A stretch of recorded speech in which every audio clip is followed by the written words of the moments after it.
No sean lindos. Hagan harta bulla para que los que están afuera se piquen. No, ¿cómo la estamos pasando de bueno? ¡Saluden a los de afuera! Uy, qué putería de dar eso, ¿no? Escuchar eso. Oiga, no, de verdad, estoy muy... Oiga, pero vean, aquí hay puestos libres, ¿no es que hay gente afuera? Ah, bueno, pero de por Dios. Freddy Beltrán, la estrella. O sea, lo que es tener rosca, la rosca. Así funciona este país, Dios mío. Eso es lo que vamos a reflejar en el libro. Entonces, hay niños presentes, entonces los papás... Es bajo su responsabilidad. Me encanta ya, bajo su responsabilidad. Como yo no traigo niños, me importa un carajo. Entonces vamos a darle la oportunidad a los papás que tienen niños que lo consideren. ¿Están seguros de que quieren estar en este momento aquí? Están pensándolo. ¿Cómo era? Y hay una niña grabando. Ya la mamá, ¿a qué la traje, mamita?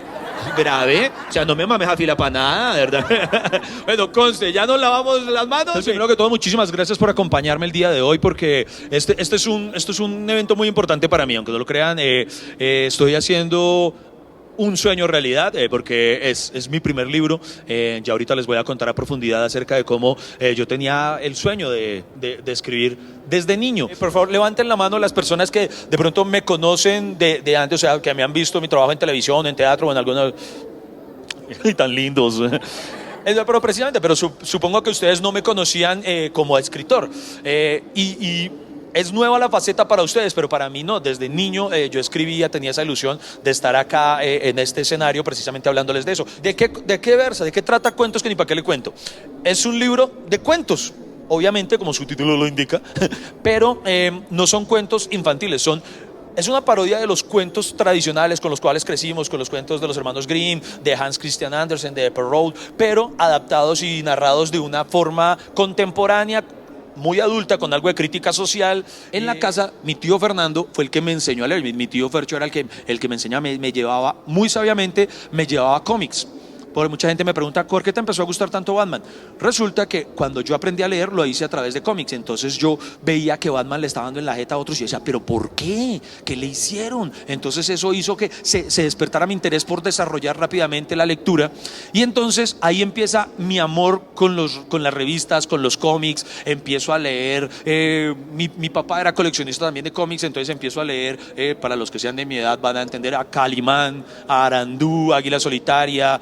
Los que son de mi edad también van a entender que leía revista sueca. Solo los degenerados entienden eso.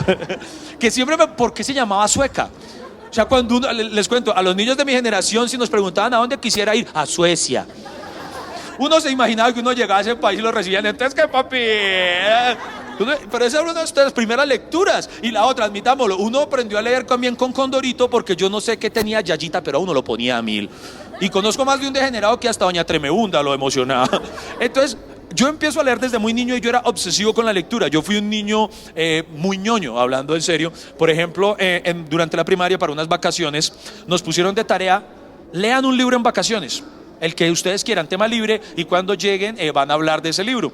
Entonces la mayoría de mis compañeros leyeron libros que son muy, muy digeribles en la infancia, como Zorro, de Jairo Aníbal Niño, no sé si los reconocen, libros así, El Principito, Ami, El Niño de las Estrellas, libros muy sencillos.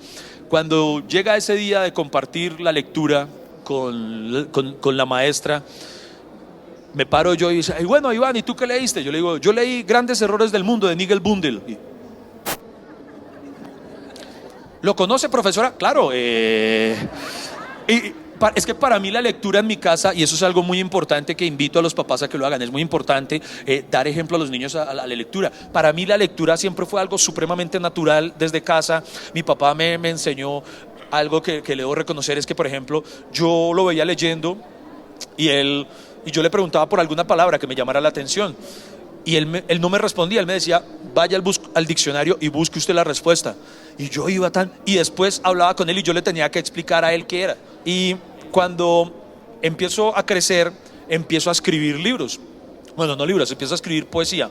Yo escribía poesía desde los 8 años.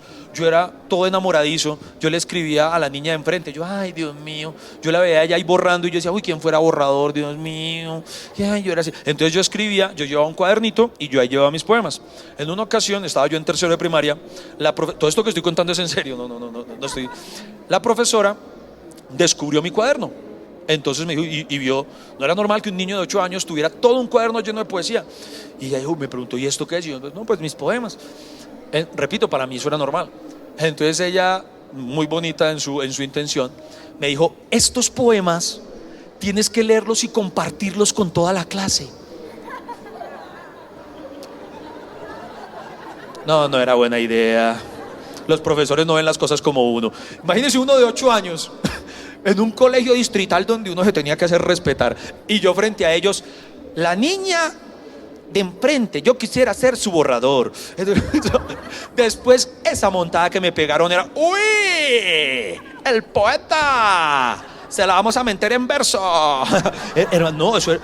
Pero eso forjó mi carácter. Cuando yo tenía más o menos 16 años, empiezo a participar en festivales de literatura. Entonces iba a la casa de Asunción Silva, a la casa de poesía Silva, y participaba en concursos de poesía, enviaba cuentos, no cuentos como los del libro que nos acompañó, sino cuentos que tenían una pretensión literaria. En aquel entonces mi novelista favorito era José Saramago. Yo decía, algún día sueño con ser el José Saramago de Colombia. Y yo enviaba cuentos y yo escribía mucho, se lo juro, yo escribía demasiado, enviaba cuentos aquí, allá, no sé, la Casa de la Cultura de Antioquia organizaba una convocatoria, enviaba cuentos a festivales de cuentos de ciencia ficción, escribía un cuento y le enviaba. En una ocasión escribí un cuento erótico, que eso no es buena idea para un chico de 17 años. Me demoré mucho en terminarlo. Era tan buen escritor que me emocionaba yo mismo en el proceso. Pero lo envié, obviamente no pasó nada. Incluso en una ocasión, repito, todo esto es en serio, vi un festival un concurso de poesía breve, digo, de novela breve, de novela corta. Me obsesioné y me metí como durante 2 meses a escribir la novela, la envié. Nunca pasaba nada, yo nunca ganaba ni siquiera una mención de honor, nada, absolutamente nada. Entonces yo vivía frustrado, Dios mío, pero seguía con ese sueño de ser escritor. Las cosas no funcionaban, enviaba concursos, escribí. El primer libro como tal que escribí, les quiero compartir esa chiva, y lo tengo todavía guardado, reposa en algún lugar de mis archivos. Escribí un libro de fábulas infantiles, y lo envié a un festival de cuento infantil. Y tampoco gané nada. Yo era, ¿por qué se ríen de eso? Entonces yo frustrado, y yo decía, no, pero algún día voy a ser escritor, algún día lo voy a hacer. Hasta que en una ocasión me presento a la convocatoria de un programa radial de humor, y hago unos libretos de humor para presentarme, tal cosa, y gano. Y yo, vea pues. Les cuento, en aquella época yo vivía rodeado de un círculo muy culto, digámoslo así, de mucha gente, de muchos de esos tipos que hablan así. ¿Han visto esa gente que sabe mucho, pero habla como en cámara lenta? ¿Tú te has dado cuenta que uno, ay, Dios mío, uy, gente aburrida? Miren, se los voy a resumir de esta forma. Miren, yo amo la cultura, pero detesto a la gente culta. No, es que, ¿a qué me refiero? A esa gente que sabe mucho, pero entonces ya todo lo demás es una mierda. Oye, yo iba mucho a un club un club de cine. Entonces ahí entonces por ejemplo, este mes va a ser todo el ciclo de comedia de Woody Allen. Yo amo a Woody Allen, perfecto, tal. Y yo proponía, bueno, ¿y por qué no el próximo mes, por ejemplo, hacemos maratón de películas como ¿Dónde está el piloto? Me miraban de una forma, ¿qué es esa vaina, por Dios? Entonces yo empecé a desesperarme de eso. Yo no entiendo por qué hay gente que considera que al adquirir cierto grado cultural, ya todo lo demás es una mierda. O sea, no, si tú escuchas la Sexta Sinfonía de Beethoven, ya no puedes escuchar a J Balvin. No a J Balvin, a Maluma sí no, pero a J Balvin. Entonces yo me empecé a alejar un poco de ese círculo, porque de verdad me estaba afectando. Yo, por ejemplo, participaba en festivales de oralidad. Entonces yo iba e interpretaba cuentos míos que, si ustedes me hubieran visto en esa época, se los juro, hoy en día, pues por lo que me conocen haciendo, no me habrían reconocido, porque yo me paraba en escenario y yo era cuentos así todos trágicos, todo. Y entonces ella le dijo al hombre y no sé qué. Y a mí me daba rabia porque había dentro de las narraciones, digamos, había pensamientos que yo consideraba súper profundos, que yo decía, uy, con esta voy a poner al público a pensar. Y cuando yo decía esa reflexión, la gente se cagaba de la risa. Y a mí me daba rabia. Yo decía, no se rían, maldita sea. Y la gente más se reía cuando me veía emputado. Y yo, no se rían. Y entonces yo reñía con eso. Yo decía, no, porque me habían metido que la gente intelectual no se ríe de las cosas banales. Cuando empiezo a descubrir que el humor no era lo que me querían vender, porque yo empecé a estudiar literatura y yo reñía con los profesores. Yo leía, así como leía a José Saramago, yo leía autores de humor, un autor español que se llama Jardiel Poncela, aquí en Colombia Daniel Samper Pizano, de Argentina leía obviamente pues a Fontana Rosa, y para mí esos eran ídolos, gente que lograba hacer reír por medio de la escritura. Y al yo ver que los círculos sociales consideraban eso como una escritura menor, a mí me dio mucha rabia y decidí como marginarme de los caminos de la cultura y dejar eso solamente para mí. Entonces eso se empezó a volver algo muy callado en mi interior. Entonces yo seguí escribiendo poesía o algunas cosas, pero ya para mí, solamente para mí, sin ninguna pretensión, hasta que se presenta esto, el concurso que les digo, y cuando yo lo gano, yo dije, vea pues. Entonces ahí obtuve mi primer trabajo en los medios de comunicación. De ahí digo, bueno, descubro otro concurso de escritura cómica, me presento y gano. Y yo, vea pues. Me presento a otro de escritura humorística y gano. Pónganse en el lugar de alguien que está acostumbrado al fracaso uno tras otro. Y empiezo a ver que el humor me daba alegrías y no sé por qué, hasta el sol de hoy, si ustedes me lo preguntan, lo ignoro, porque intentando escribir cosas serias, soy una mierda, pero no sé, Dios y la vida me mostró que tal vez era muy bueno escribiendo humor. Entonces llega un momento en mi vida en el que hago las paces con el humor y decido que el humor va a ser aquello a lo cual voy a consagrar y dedicar mi vida. Entonces ocurre que cuando llega ese punto de mi vida me olvido por completo de la pretensión literaria. Eso deja de ser importante para mí y el humor pasa a llenar absolutamente todos mis vacíos. El humor fue lo que me sacó adelante. El humor me ayudó a superar una etapa de depresión muy brava en la cual, esta parte es en serio, ¿por qué te ríes, maldita sea? No, en serio, hubo una época de mi juventud, de posadolescencia, juventud, en la que la depresión me llevó incluso a pensar en el suicidio. Yo me preguntaba, Dios mío, ¿para qué me trajiste al mundo si no sirvo para nada? Cuando encuentro que el humor era aquello para lo que servía, le encuentro una valía a mi vida y por eso yo hoy en día el humor lo amo por encima. Ustedes no se metan con el humor, a la comedia la amo. Entonces el humor salvó literalmente mi vida. Al yo sentir eso, me olvidé por completo de la escritura de esta otra forma de la cual les venía hablando. Entonces, ¿qué sucede? Esa luz que apagué yo mismo por eso se va quedando allá más pequeñita, pero aún brillaba un pedacito y como que algo me decía, Iván, recuerda que tenemos un pendiente, Iván, tenemos un pendiente, tenemos una historia, un sueño pendiente. Y yo lo aplazaba. Llegó un momento en mi vida, yo creé un blog de humor, un blog donde escribía artículos de humor, Cuando hace unos años la llamita me empezó a ganar, me decía, Iván, recuerda que tú escribías otro tipo de cosas. Y yo, ¿será que? Entonces decidí incorporar a mi blog ya textos no solo de humor. Si ustedes lo buscan, los invito en un momento de mucho ocio. Se llama ¿Por qué carajos Blogspot? ¿Por qué carajos? Lo bauticé así porque era el título de mi primer show de stand-up. Entonces, en aquel entonces yo pensaba que solo iba a escribir humor el resto de mi vida. Entonces hago el blog en principio solo de humor. Después empiezo a meterle otras cosas, algunos poemas, algunos textos. No, poemas no he subido todavía, perdón. Un par de cuentos, algunos textos muy personales que están escritos en otra tónica completamente diferente. Y empieza otra vez a decirme algo, Iván, tenemos un pendiente, tenemos un sueño pendiente, y era ese, el sueño de escribir un libro.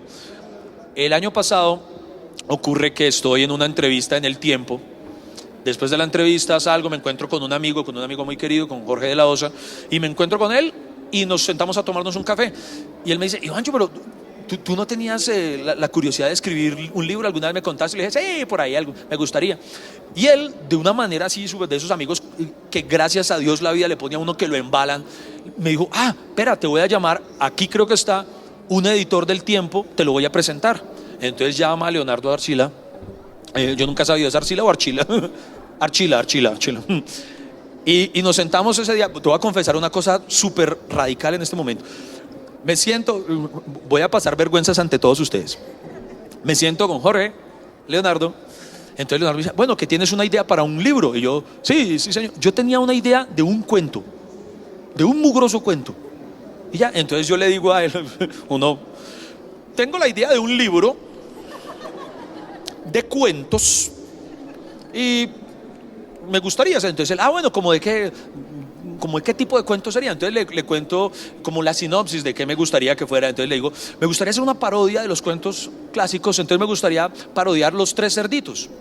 ¿Pero de qué forma? Ustedes conocen el cuento de Los Tres Cerditos, que hay un cerdito que intentó conseguir su casa construyéndola en paja, otro construyéndola en madera y otro construyéndola en cemento. Entonces yo dije, pero en mi cuento yo quiero que el primer cerdito quiera conseguir su casa en un lote de invasión, el segundo con un chanchullo en casas de remate, y el tercero hace toda la vuelta bien diligentemente, sacando un crédito hipotecario y toda la cosa. Entonces Leonardo me dijo, oh, eso está maravilloso, muy chévere, deberíamos hacerlo, entonces hagámoslo de una vez. Y me pregunta, ¿tú crees que puedes tenerlo para la feria del libro?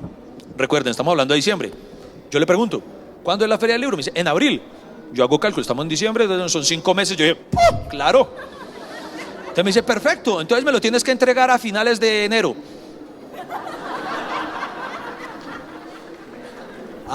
Sí, yo puedo, claro, yo puedo. Él, porque tienes todos los cuentos, ¿cierto? Yo, por supuesto. Ya, yo no me iba a echar para atrás a perder la oportunidad el sueño. La vida me lo había puesto ahí enfrente, yo no lo podía dejar escapar. Entonces, la verdad, Leo, es que no había ningún puto cuento más ese día. Entonces, gracias por dejarte estafar de esa forma. Este libro existe gracias a que este hombre se dejó estafar. Un aplauso para la credulidad de Leo. Entonces me veo embalado porque paso a tener solamente prácticamente un mes para escribir el libro. Entonces lo primero es escribir la sinopsis de los cuentos. Entonces le paso a Leonardo 34 cuentos, iban a comprender originalmente el libro. Son 34 cuentos, pum, los envío, la sinopsis, yo esperando a que él rechazara 15 para que solo tuviera que hacer 20, cuando me dice, me encantan, Iván. Ay, hijo de puta. Yo, ay, Dios mío, ¿ahora qué vamos a hacer? Segunda confesión, Leo. Yo, ay, Dios mío, ¿qué voy a hacer? Entonces, bueno, empiezo a escribir todos los cuentos. Fue un mes muy estresante. Ustedes no saben, existe una cosa que se llama el síndrome de la página en blanco, que es cuando uno se siente y queda nulo. Puede pasar tiempo y uno, ay, Dios mío, ¿qué hacemos? Uno da vueltas, Eso es muy chistoso porque pasa mi esposa y me ve así, ¿qué estás haciendo? Yo, trabajando. Y aunque no lo crean, esos periodos son los más importantes de un escritor. Y yo decía, Dios mío, mire, fue todo un mes en el que yo no podía hacer nada. O sea, porque yo solo pensaba todo mi enero de este año fue así. Digamos, si yo tenía una reunión muy importante, salía solamente a ella y volvía a seguir escribiendo. Ponía mis reuniones en el centro comercial al lado de mi casa, porque apenas iba, me reunía y volvía a seguir escribiendo. Escribía, borraba, decía, no, esto es una porquería, Dios mío, me van a demandar por haberlos estafado, yo no sé qué voy a hacer, y hágale. Leonardo me había dicho que el mínimo, así, pero yo creo que de una manera muy compasiva, el mínimo para poder imprimir el libro debe tener 80 páginas, y yo había logrado ya las 80, pero ya, entonces, y él me dijo, creo que más o menos a la altura del cuento 21, él me dijo, no, ya libro hay, si quieres relájate. Y yo, no, ya se me había vuelto una obsesión sacar adelante todos los cuentos. Mi esposa también me decía, no necesitas escribirlos todos, amor. Me decía, déjalos que te queden para un segundo libro de cuentos. Y yo le decía, no, porque yo no quiero escribir otro segundo libro sobre lo mismo. O sea, el cuento que no clasifique acá ya se quedó. Entonces me obsesioné. Solo de los 34 cuentos, y eso les quiero contar, me enorgullece decir lo que lo logré. Solamente hay 33, hay uno que dejé por fuera, que originalmente iba a ser como la parodia de, no sé si clasifica como cuento, de Mambrú se fue a la guerra. ¿Recuerdan? Mambrú fue a la guerra. Y yo le iba a llamar Mambrú se cansó de la guerra. Nos quería enviar ahí un mensaje profundo y todo. El problema está en que para que la parodia tuviera el sentido que pretendía, tenía que escribirlo en verso y me dio pereza. Ay, no, eso es mucho trabajo para mí. Entonces por pereza, fue por puro flojo. Entonces no lo escribí, entonces fue el único que deseché. Los otros 33, gracias a Dios, ahí trabajamos. Y quiero compartir esta anécdota, algo que me pareció muy bonito. Por esos días yo estaba tan estresado. Hubo un día que salí porque recibí una invitación para ir a ver la premier de una película que estaba nominada al premio Oscar, y yo dije, necesito pensar en otra cosa, voy a salir, voy a ir a ver la película. Cuando estaba en la fila de la confitería me encuentro con Cian. Cian no es el grupo, sino un caricaturista, y un caricaturista al que admiro muchísimo, y lo encuentro y empezamos a hablar y me dice, ¿qué más? ¿En qué anda? Y yo le digo, no, hermano, él ha publicado ya varios libros de caricatura, y le digo, estoy escribiendo mi primer libro. Y él me dice, oh, qué chévere, ¿ya tienes quien te lo ilustre? Y yo no lo podía creer, porque a mí me hubiera dado pena pedirle a él que me lo ilustrara. Entonces yo dije, ¿qué carambas? Voy a arriesgarme. Yo dije, no tengo. ¿por qué?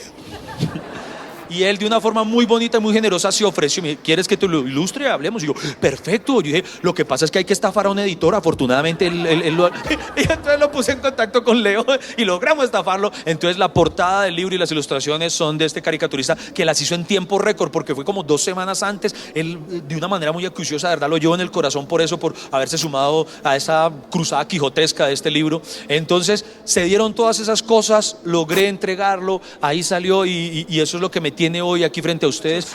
Estoy muy feliz, he logrado, esto es un sueño hecho realidad para mí. Mi Dios me los bendiga si lo compran por ahí, de por Dios. Lo que les quiero decir ya para cerrar esto es que miren, yo estoy, gracias a Dios, gracias a la vida, gracias a muchos de ustedes, tengo la bendición de triunfar profesionalmente. Gracias a Dios me va muy bien en mi trabajo, estoy acostumbrado a llenar teatros, gracias a Dios, a la vida.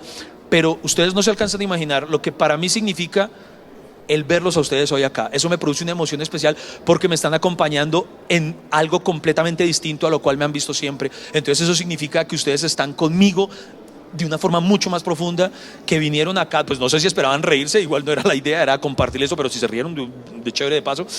Mi idea era esta y el hecho de verlos a ustedes acompañándome me hace llevarlos en el corazón de una forma que no se imaginan. Entonces, de verdad, mi Dios me los bendiga a cada uno de ustedes por estar acompañándome este día.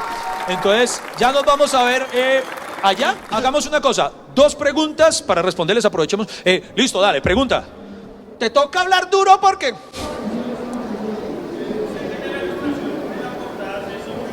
Sí. Ah, no, eso... No. Eres muy observador. Lo cual me preocupa porque eso debió haberlo visto una mujer, no tú.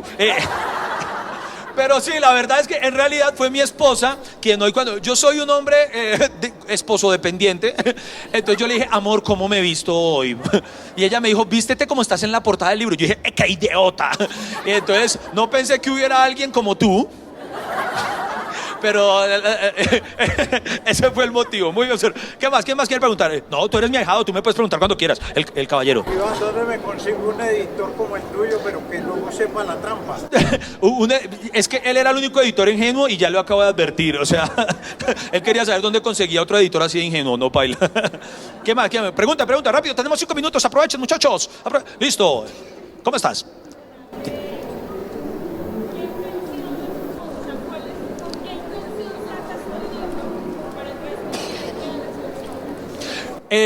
Primero, ella pregunta para quien no escuchó. ¿Escucharon? No, solamente hablo duro él. Me pregunta que con qué intención saqué el libro, qué quiero compartir con las personas. Primero que todo, básicamente no hay una mayor pretensión que el de hacerlos reír de otra forma. Ustedes, ya hay personas que han comprado el libro y que a través de las redes sociales me lo manifiestan, digamos, han subido una foto. Ustedes no se imaginan, por ejemplo, hoy, si ahorita quieren buscar en mi Instagram, ven que no les miento, hoy me posteó el libro un chico que lo compró en España. Él lo pidió acá porque ya lo pueden comprar a través de una tienda online. Ahorita les cuento cómo lo pueden hacer. Y él me escribe y me dice, Iván, me costó más el envío que el mismo libro, pero que estaba muy contento. Y ustedes no se imaginan lo que para mí me produjo el saber que esto que tanto me costó haya cruzado el océano y ya esté en poder de alguien allá. Eso para mí es una emoción demasiado grande. Entonces yo creo que mi única intención era eso, hacer reír a alguien en España en un momento de soledad en la que él quisiera. Hay personas que lo han compartido estando en la sala de espera de la EPS, o sea que se pudieron leer todo el libro. Todo ese tipo. Yo creo que mi mayor intención era esa, simplemente hacerlos reír en algún momento especial. Otro, rápido. Oh, dale.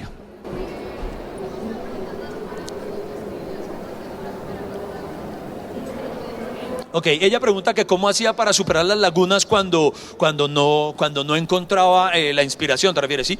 ¿Cómo hacía para superarlo? Muy buena pregunta. Voy a contarles el secreto. Sacaba el celular, veía el número de Leonardo y decía, pues puta, tengo que entregarlo rápido. Y eso era, realmente, eso, la angustia, ay Dios mío, no la puedo embarrar. Yo creo que 2 preguntas más y acabamos, 2 preguntas y acabamos. Ya, listo, mi hermano. Pregunta él que si tengo pensado sacar otro libro. Leo, tenemos pensado sacar... Todo depende. No, sí, no. Ya tengo la idea, decir verdad, muy concreta. No les voy a contar todavía. ¿Por qué? Porque ustedes van y me plagian. Pero sí, tengo, no, mi sueño, mire, les quiero contar. Mi héroe en este sentido editorialmente es Daniel Samper Pisano. Yo desde niño, yo lo leía. Yo crecí, como les digo, yo era un niño ñoño. Yo leía postre de notas. Y yo siempre decía, ay, algún día me gustaría ser el sucesor de Daniel. Recientemente, el año pasado, tuve la bendición de conocerlo, que para mí fue súper emocionante. Y yo soñaría ser como él, ese hombre. ¿Tú sabes cuántos libros tiene Alcen? Es una cantidad. Me encantaría poder llegar a sacar un libro. No, ya no vuelvo a correr tanto, Leo, ya no. Pero no, sí me gustaría poder tener unos cuantos más. La última pregunta. La pregunta de él es, ¿me regalas el libro? El más inteligente de todos.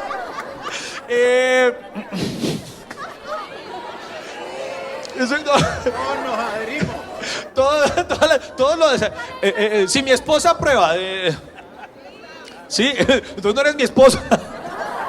Hay mujeres, yo sí. Bueno, no, te lo ganaste por avispado. Ya nos vemos en la firma.